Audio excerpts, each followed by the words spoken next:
Assalamualaikum warahmatullahi wabarakatuh. Salam dan bahagia. Pada kesempatan kali ini, saya Erin Trihartanto, calon guru penggerak angkatan 7 dari Kabupaten Banyumas, unit kerja SD Negeri 4 Teluk, akan memaparkan koneksi antar materi 1.1 tentang kesimpulan dan refleksi pemikiran Ki Hajar Dewantoro. Koneksi antar materi modul 1.1.A.8 yaitu kesimpulan dan refleksi pemikiran Ki Hajar Dewantoro. Seperti yang telah kita ketahui, Ki Hajar Dewantoro telah mencetuskan tentang trilogi pendidikan, yaitu Ing Ngarso Sung Tulodo, Ing Madya Mangunkarso Tutwuri Handayani. Ing Ngarso Sung Tulodo dalam bahasa Jawa, ing berarti di, ngarsa berarti depan, sung berarti jadi, dan tulada berarti contoh atau panutan. Arti semboyan Ing Ngarso Sung Tulodo bisa diartikan bahwa seorang guru atau pendidik harus menjadi panutan atau memberikan contoh yang baik untuk peserta didiknya. Guru menjadi role model untuk peserta didiknya. Guru sangat mempunyai pengaruh atau mempunyai peran yang sangat besar untuk memberikan teladan kepada peserta didiknya. Oleh karena itu, guru harus senantiasa menunjukkan kapan saja dan di mana saja keteladanan kepada peserta didiknya. Yang kedua, Ing Madya Mangunkarso. Sama seperti sebelumnya, istilah ing berarti di, sementara istilah lainnya yaitu madya berarti tengah. Mangun berarti membangun atau memberikan, dan karsa berarti semangat atau bisa juga diartikan sebagai niat. Rangkaian semboyan Ing Madya Mangunkarso berarti di tengah membangun atau memberikan semangat. Dalam hal ini, pemberian motivasi, guru memposisikan dirinya sebagai teman dan juga dapat menjadi tempat peserta didiknya berangkat untuk berkembang menuju cita-citanya. Semboyan yang ketiga yaitu Tutwuri Handayani. Tutwuri berarti di belakang atau mengikuti dari belakang, dan Handayani berarti memberikan semangat. Maka Tutwuri Handayani berarti di belakang atau dari belakang memberikan semangat atau dorongan. Hal ini berarti guru harus selalu mendorong peserta didiknya dalam mengembangkan bakat dan minat sesuai dengan yang dikehendakinya. Selanjutnya, Ki Hajar Dewantoro telah memberikan dasar pendidikan, di mana yang pertama ada pendidikan yang menuntun. Ki Hajar Dewantoro berpendapat pendidikan diartikan sebagai tuntunan dalam hidup tumbuhnya anak-anak. Pendidikan adalah menuntun segala kodrat yang ada pada anak-anak agar mereka dapat mencapai keselamatan dan kebahagiaan yang setinggi-tingginya, baik sebagai manusia maupun sebagai anggota masyarakat. Pendidikan itu hanya satu tuntunan di dalam hidup tumbuhnya anak-anak kita. Hidup tumbuhnya anak-anak itu terletak di luar kecakapan atau kehendak kita sebagai kaum pendidik. Anak-anak merupakan subjek, bukanlah objek, sehingga mereka hidup dan tumbuh menurut kodratnya sendiri. Pendidik hanya dapat menuntun tumbuh dan hidupnya, kekuatan-kekuatan itu agar dapat memperbaiki lakunya. Yang selanjutnya yaitu membangun karakter siswa, kodrat anak sesuai dengan kodrat alam dan kodrat zaman. Ki Hajar Dewantoro telah mengingatkan bahwa dalam menuntun kodrat anak harus disesuaikan dengan kodrat alam dan kodrat zaman. Kodrat alam adalah kondisi lingkungan di mana anak itu berada, baik kultur atau budaya maupun kondisi geografisnya. Kodrat zaman adalah kondisi zaman yang dihadapi oleh anak didik. Dalam menuntun, harusnya menyesuaikan dengan kodrat zaman anak didik. Saat ini dituntut penguasaan kemampuan dalam keterampilan abad 21 dengan melihat kodrat anak di Indonesia yang sesungguhnya.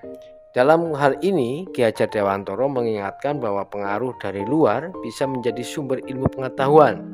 Tetapi yang terpenting dari hal tersebut adalah kemampuan kita memilih atau menyaring pengaruh tersebut agar tidak bertentangan dengan budaya dan kearifan lokal kita. Ki Hajar Dewantoro menegaskan bahwa didiklah anak-anak dengan cara yang sesuai dengan tuntunan alam dan zamannya sendiri.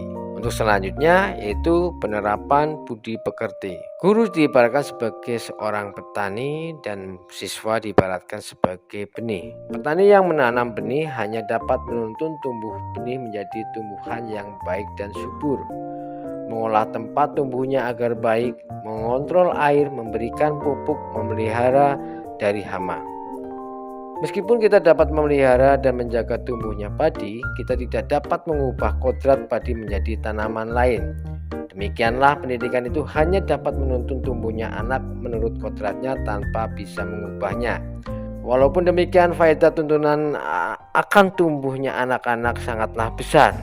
Melalui pendidikan, diharapkan pendidik dapat menuntun laku anak didik agar tumbuh menjadi anak yang memiliki budi dan pekerti yang sesuai yang diharapkan.